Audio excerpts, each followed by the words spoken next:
Hey, hi, I'm Linda, and I worked as an attorney in the West Bank for a couple of years in the early 90s, and I worked with a human rights organization, a Palestinian human rights organization, and we worked with a lot of Israeli human rights organizations like B'Tselem and Physicians for Human Rights. We also worked with international human rights organizations like Amnesty International. And what we mainly did was analyze what was going on with the occupation and compare it to international law and what international law says should happen with occupations, which is mainly found in the Fourth Geneva Convention. And then we would advocate for the subjects of the occupation, for the Palestinians. People often say to me, well, why should we care? Here we are in the United States, halfway around the world, and why should we care about this? And of course, there's a humanitarian reason that there are people over in Israel and in Palestine suffering, and we should care about that. But also as American either taxpayers or people who could benefit from taxes used here, we should care that a huge amount of our taxes actually are going over to Israel and in that sense are helping to perpetuate the occupation. We give between $3 to $5 billion a year to Israel. That's the biggest chunk of our foreign aid budget. Israel is between the 12th and the 16th wealthiest nation in the world, depending on what year you catch them.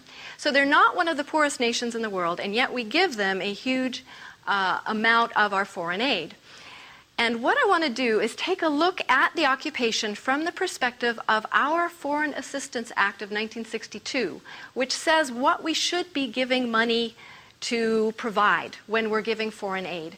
And if you'll take a look at this chart right here, this is what our Foreign Assistance Act actually says we should be helping people achieve in other parts of the world when we give our money to them. First, the basics: food, clothing, and shelter, a house. Democracy, justice, also civil rights, also known as civil rights. Economic prosperity, education, and peace. So what I want to do is take a look at the occupation and sort of compare it to our Foreign Assistance Act and see whether that's what's happening with the occupation. I'm going to leave food until I get to economic prosperity. There are no clothing issues that I'm aware of. So we're going to start out with shelter. And it turns out that there are several different kinds of shelter that our money is impacting over there. And the first kind of shelter, and again, I'm talking about the occupied territories. So I'm not talking about inside Israel, I'm talking about the West Bank and the Gaza Strip. So the first kind of shelter that you'll find there looks really nice. I'd love to live in it. Beautiful stone houses, swimming pools, malls, if you like malls, all kinds of community centers, shopping centers, all sorts of things like that. They look really nice. There are some problems with them. The main problem is that only Jewish Israelis can live there, and they're built on land confiscated from Palestinians, either land that people lived on or land that people farmed on. Between the settlements themselves, which look like beautiful towns, and the roads that connect the settlements to the cities inside Israel, that land is about 40% of the West Bank and Gaza Strip. The West Bank and Gaza Strip are 22% of historic Palestine. So now 40% of that is being eaten up. These settlements, and Ed mentioned the figures of the settlers, they represent about 20% of the population, but they use 80% of the water. You don't see swimming pools in Palestinian towns. You see them in the Israeli settlements. Another problem with the settlements is that the Israeli settlers are subject to one set of laws, and right in the village next door, their Palestinian neighbors are subject to another set of laws. So if you have, for instance, two teenagers standing on a street corner, throwing stones at each other, let's say, if one is an Israeli Jewish youth from a settlement and one is a Palestinian youth from a Palestinian village, they will be taken off by two different sets of police to two different court systems. The Israeli youth will be subject to domestic Israeli law, which will probably say, don't do that again, maybe do some community service and go on home. The Palestinian youth will be taken into military court, Israeli military court, and probably put into prison for 6 months to 3 years. So there's a huge disparity in the laws, even though these people live right next door to each other.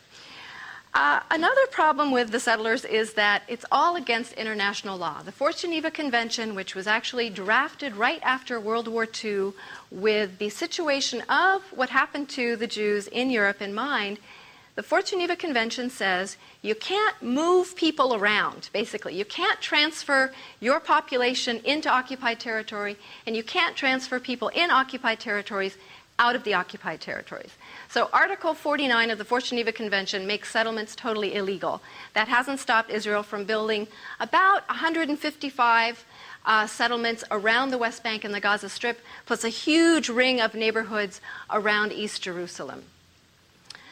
So those are the settlements. Another thing that's happening with the settlements, and this is quite recent, is that Israel is building a wall, variously called a security fence, a separation fence, an annexation wall, or an apartheid wall. And this wall actually is not on the border between the occupied territories and Israel. Only 10% of it is on that border. All the rest of it carves deep into the occupied territories and actually puts a lot of the settlements sort of on the Israeli side of it. And this wall is helping to de facto annex 40% of the West Bank. I'll show you on a map. They already have basically built an electric fence all the way around Gaza, so they're not worried about that. But here, if you'll take a look at this map, if you focus on the lime green, this is what will be left to the Palestinians. Everything else is going to be shut out by the wall into areas that will be dominated by Israel, if you will. There won't be Palestinian villages there. Or, if there are Palestinian villages there, they will be basically locked into their town, gated into their town, unable to leave it unless they go through a gate that Israeli soldiers open and close when they want to. About 40% of the Palestinian population is being impacted by this wall, or will be when it's built. They haven't built this side of it yet. 40% are going to be impacted either because their towns are being shut into these enclaves with gates that the soldiers operate, or because people are being separated. Their village is on one side of the wall, their farmland is on the other side of the wall, or their jobs or health care is on the other side of the wall. So the wall is having a huge impact, but it's really part of a whole land confiscation and land grab that's connected to the settlements. So that's one kind of shelter that we're helping to fund. Another kind of shelter issue is one that Palestinians face. If you're a Palestinian, one of the common fears and a common occurrence is to come home to find that either your home has been demolished or there is a Caterpillar bulldozer built in the United States waiting to bulldoze your home. If you're lucky, you'll be given a couple of hours to get your stuff out. If you're not lucky, it's going to bulldoze your home right then and there. House demolition can also take place with Apache helicopters and with missiles, but mainly it's the bulldozers. For Palestinians, about 10,000 homes have been demolished since 1967, about 3,500 of those in the last 4 years. There are a couple of reasons that the Israelis say that they're demolishing homes. One is that Palestinians won't have gotten a permit to build an addition onto their home. And they'll go ahead, they'll build an addition, and then the Israelis will find out about it, and they'll knock the whole house down. The reason that Palestinians don't get permits is that they will try. They will go year after year after year to line up at the Israeli permit office asking for a permit to add on a room to their house, and they will be refused. And they're refused at about 90... let's see, how do I work these figures? We had a town planner come in from Scotland who looked at what was going on and said, most governments would have granted 90% of the permits that are being denied to the Palestinians. So Palestinians, it also costs a lot of money to apply for this permit. So after several years, as a Palestinian's family gets larger, they will eventually build without a permit and then have their houses knocked down. Another reason that Israeli occupation authorities will demolish a home is if someone in the home or someone in the neighborhood is suspected of having committed a security offense, anything from throwing a rock to throwing a bomb.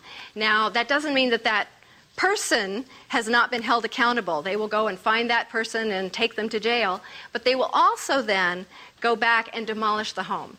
And that is also illegal under international law. It's also illegal under American law. It's called collective punishment. You don't punish the family for something the person has done. You don't punish the neighborhood for something that a person has done.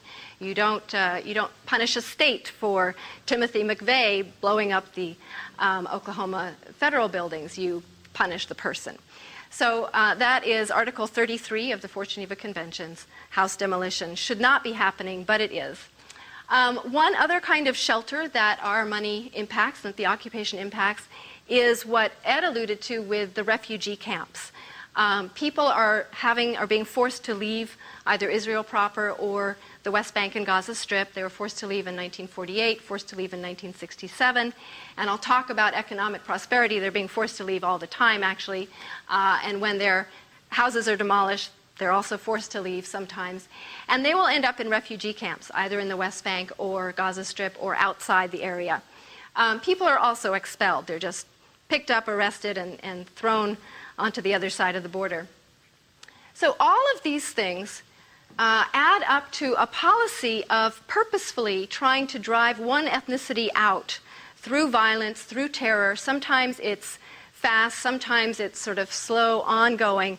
But the situation in Bosnia actually gave us a name for what's going on here. And I don't know if anyone wants to call it out in the audience. Ethnic cleansing, yes. So instead of shelter, or for shelter, we have settlements that are nice for some people, but not nice for the majority of the population in the occupied territories. We have house demolitions. We have refugee camps, which is a kind of shelter, but not the kind that anyone would want to live in or choose to live in, all adding up to a policy of ethnic cleansing.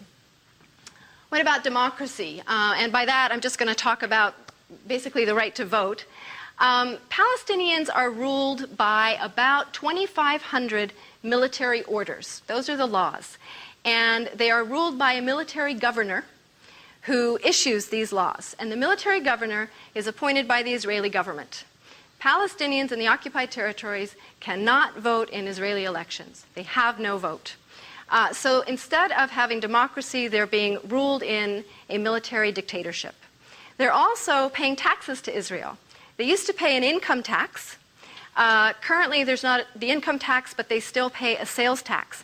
That money goes into Israel, and it does not come back to them as helping them with infrastructure in the occupied territories, nor can they vote in any way for the government that they're giving this money to. And our American history gave us a term for this. Taxation without representation. Thank you. Taxation without representation is what's happening to the Palestinians as they live under military dictatorship. What about justice? And mainly, if we think about civil rights in this country, that's the justice that the Foreign Assistance Act was referring to. And I'm just going to run through a laundry list pretty quickly on this. Palestinians don't have freedom of speech. They don't have freedom of assembly. Their homes and their persons can be searched without a warrant at any time. They can be arrested and taken to prison without charge or trial. It's called administrative detention. The British actually invented that for this region. 90% of Palestinians who are arrested are tortured or ill-treated, both of which are against international law. The UN actually found in 1997 that Israel was violating the Convention Against Torture. Some Palestinians will actually go through a trial, but then they lack due process. They often don't have great access to their attorney. They often cannot see the secret evidence that the prosecutor shares with the judge. Often the whole court appearance is done in Hebrew with no translator. And then they are sentenced to very, very heavy sentences. So there's a lack of due process. And I should mention right now that there are a lot of prisoners. There are about 6,000 prisoners in the occupied territories right now, about 1,000 of whom are administratively detained without charge or trial, renewable after every 6 months for forever if they want to. These folks are now, many of them, on hunger strike, striking just for better conditions, for the kind of conditions that our prisoners have here. And our prisoners in the United States are not treated all that well either. In addition to imprisonment, a lot of Palestinians will face assassination. And assassination is usually illegal. We think of it as actually murder, and we think of it as something that you shouldn't do. And if a government does it, certainly they wouldn't want to say that they do it. But actually, if you read Israeli newspapers, Israeli officials come out and talk about their policy of what they call targeted killings, where they get information about somebody and they say, we want to kill this person seems dangerous to us. So they get some undercover police to go hop into a car, drive into a village. They've got a picture of the guy that they want to kill. And they hop out of the car when they see the person and they shoot the person dead. It's called targeted killings, and the Israeli officials seem happy about that. There's some problems with this. One is those people may or may not be guilty of security offenses. They've certainly never been taken to trial. Also, some of these times the assassinators get the wrong person, and so they're assassinating people who are considered innocent by everybody. But anyway, so there are these extrajudicial executions that are going on, assassinations. And finally, there are also the expulsions, where they will just race into town again, pick up somebody that they don't like, and drop them over the border. So instead of justice, there's a whole policy, and here I'm going to ask you to sort of add up what we've talked about already, of taking one ethnicity and using the state-supported laws and practices to push that ethnicity onto smaller and smaller pieces of land, ghettoize them, if you will, to apply a different set of laws to them than to other citizens of the country, and to impose all kinds of administrative detention and sort of states of emergency on them, basically to offer preferences to one ethnicity and discrimination to the other ethnicity. And there's a term that came out of South Africa called apartheid, which Nelson Mandela and Desmond Tutu have applied to the occupied territories. So instead of justice, we have apartheid.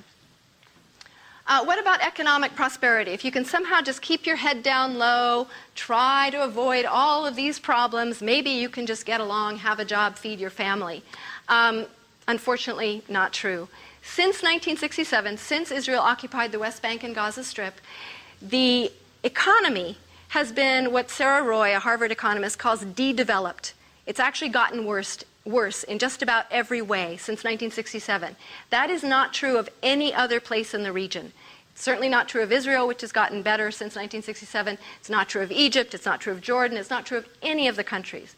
The occupied territories has been de-developed, and if you look at it, you have to believe that it's a systematic policy.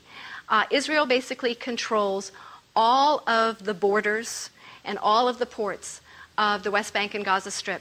Therefore, any kind of economy, any kind of export and import is totally controlled by Israel, and most of it is cut off unless it supports the Israeli economy. So through a series of requiring permits for everything that has to move, the person, the vehicle, the produce, it's actually cheaper and faster to import tomatoes from Spain to the West Bank than to get them from Gaza to the West Bank, a mere 40 miles away, because so many permits are needed, and by the time you finally get the tomatoes from Gaza Strip to the West Bank, they've rotted.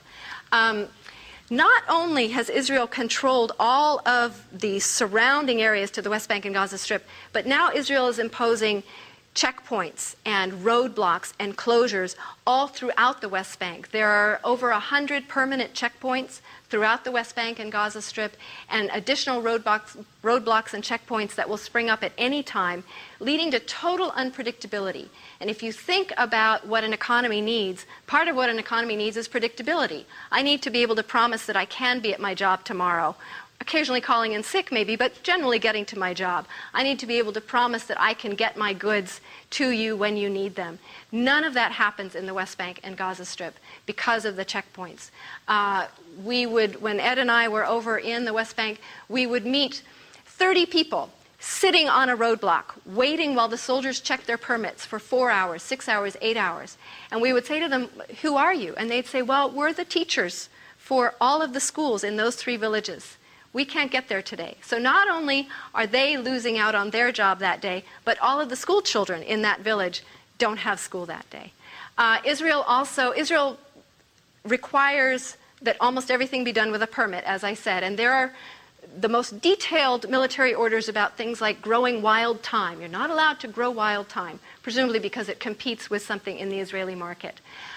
Israel also requires that only 10 people or less be employed in any factory in the West Bank or Gaza Strip. So all of the industry is being shut down. I've got a map here that shows the checkpoints that I was mentioning. And these red squares would be some of the permanent checkpoints. So some people are starting to refer to the West Bank and Gaza Strip as Swiss cheese, because if you consider that every single little area in between the checkpoints is almost like a tiny country surrounded by an international border, because that's how hard it is to get through that, you'll start to understand how hard it is for anything in the economy to move. Not only that, but it's hard to get to your jobs, it's hard to get to health care, it's hard to get to see your friends, your family, hard to go study. So what's happened is that there's between 60 to 80% unemployment in the West Bank and Gaza Strip today. 2/3 of the people live below the poverty line.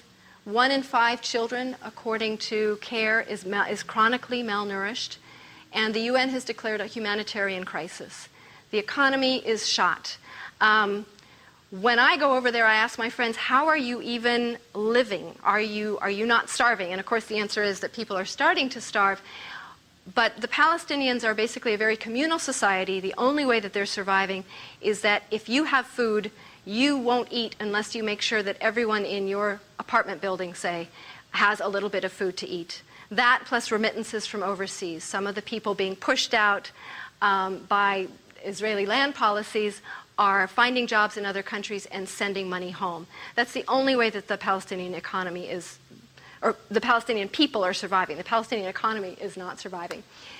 So instead of economic prosperity, there are a lot of closed borders, and I should also mention curfews. Sometimes you hear them on the news, and curfew sounds here like, oh yes, you can't go to the park between 11 p.m. and 3 a.m. in the morning or something. But a curfew there is an all-day, all-night affair that could go on for weeks at a time. You never know. You can't even leave your house to go out and get some bread. When I was living over there, the first words in Arabic that I learned were the words that the Israeli soldiers would shout through their megaphones as they drove around in their jeeps declaring curfew in the town that I lived in, Ramallah. And the words were, "It's a curfew today, don't come out or you'll be shot." And I thought that those were good words to understand. So I learned them. Manat tajawal is the word for a curfew. So through a series of closed borders, what's happened, and a lot of other restrictions, is poverty, unemployment, and hunger. And I'm back up here to food. What about education? This is near and dear to my heart because I'm a social studies teacher. But from all the things that I just described here, it should be pretty clear that a lot of times education is suffering. Students are losing hundreds of school days they're losing maybe 50 school days a year at least, if not more. Students have actually walked through curfew at risk to their lives to get to school, but that's a scary thing to do, and a lot of parents won't let their children risk their lives to get to school. The Palestinian society values education tremendously, partly because they've lost a lot of land, so another major way to have an income and to support a family is through education. Palestinians are among the most degreed people on the earth, but this generation especially is losing out on their education. It's been true for a long time because of the occupation that a college student, would take on average 7 years to complete what would be here a 4-year program. It just takes a really long time just to put in the school days necessary to get your education. So what happens during those days when you've got curfew or you've set up a roadblock and arrested all the teachers at school is you end up with a lot of young people angry at the occupation out on the streets because they're not at school. And some of those young people are the ones that you may see on TV throwing some stones at tanks and armored soldiers. And instead of education, therefore, when you take away the education option, what you get left with is an uneducated workforce who is a cheap workforce. And occasionally Israel will open up its borders, say for the cucumber harvest, and say, okay, we need people to come and pick our cucumbers, we'll pay you a little pittance. And they get a lot of Palestinians desperate for some money to support their family, coming in, picking some cucumbers, and then being locked back up into the West Bank or Gaza Strip prisons. So instead of education, a cheap but angry labor force is being created. So our Foreign Assistance Act says that all of these things should be created and fostered so that we can have peace. That's actually sort of at the end of the list, the wish list. You can see that any one of these things might lead to an unpeaceful situation. If you have all of them, there's no way you're going to have peace. Sort of by definition, this is violence. All of these things are violent. So there isn't peace. There's violence, but there's violence for both peoples. Obviously, Palestinians are being hurt by the violent occupation, but Israelis are also being forced to, or their government is asking them to maintain this occupation. You can only maintain the occupation by force. So there's a very, very militarized way of life inside Israel. Every high school student in Israel, when he or she graduates, goes into the army for 2 or 3 years, and then serves reserve duty for a month until they're 50. Now, there are exceptions. People can get out of that. But a lot of Israelis have to be in the army. I know Israeli families who've moved their families here or elsewhere in the world to get out of that militarized way of life. There's a high rate of domestic violence inside Israel. There's also a high rate of domestic violence in the occupied territories. Israel is the biggest army, the biggest military power in the Middle East. It's the largest buyer of weapons in the Middle East. The Middle East region is the largest buyer of weapons as a region. Who's the largest seller of weapons? United States. So there we have it. It's in our short-term interest to be selling these weapons. Israel is also a nuclear power. It won't admit it and won't sign the Nuclear Non-Proliferation Treaty, but it is a nuclear power. And it has the 4th most powerful army in the world, maintaining this occupation. So you have Palestinians who are going to resist this.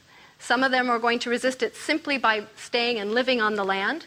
Others are going to resist it non-violently. Others will resist it violently. Ed will talk about some of those movements in a minute. So instead of peace, what all this is buying us is violence for both peoples, for all peoples in that region, and a military way of life. And so I just want to wrap up by saying that this is what our tax dollars are doing.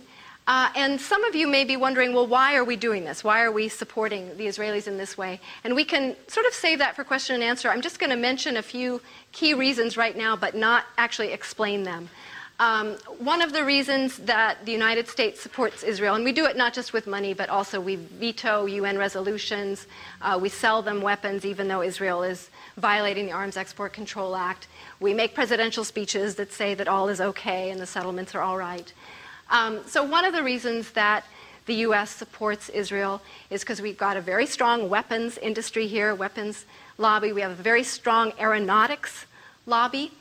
We have a very strong evangelical Christian lobby. We have a very pro-Israeli lobby. And also you have to look at historical reasons. The United States felt some guilt from the Holocaust. It also wanted to have a foothold in the Middle East, because the Middle East has oil mainly, and also because the Soviet Union was also jockeying for position in the Middle East. And so throughout, after the Holocaust and throughout the Cold War, the United States has looked for an ally and found it in Israel, which has been quite a strong force there. So those are some of the reasons that the United States supports Israel, and we can talk more about that in question and answer. Some of you may be saying, well, okay, this is what the occupation used to be like, but you've been hearing for the last few years that there's a peace process. And Ed is here to tell you about those peace processes and basically to tell you that everything